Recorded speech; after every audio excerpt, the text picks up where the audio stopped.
something I never want to do in my productions is have a generic sound. Okay.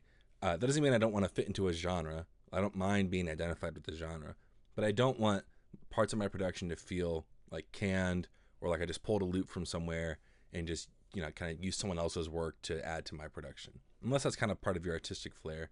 But even then, I kind of think that you should do something to make it your own. So when it comes to drum loops in Ableton, I like to try as many ways as I can to mangle and shape the sound so that I can get depth into a production.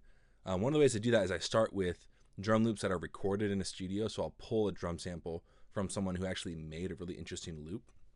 But I don't really care too much if it matches up with the tempo of the song because there can be some really interesting things that happen when that drum loop is either sped up or slowed down. Okay. So often when it's slowed down, it's going to get thicker and heavier.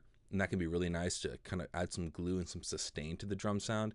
And when it's sped up, it's going to just kind of pitch it up higher, be a little snappier, different elements. And you can go either way with this.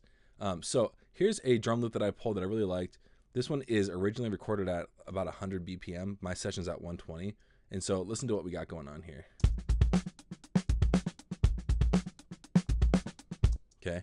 So what I did was I found a section in that drum loop that was repeated 2 times. And I took part 1 of that repetition and put it on track 1 on the left. And I took the second part and I put it on track 2 and panned it to the right. And this is what you get when you pan those 2, hard left and hard right.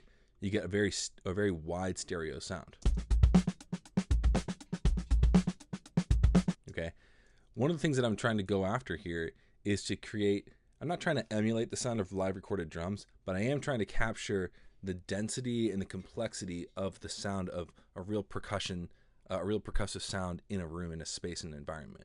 And it's hard to get that with a really clean sample. So this is step 1.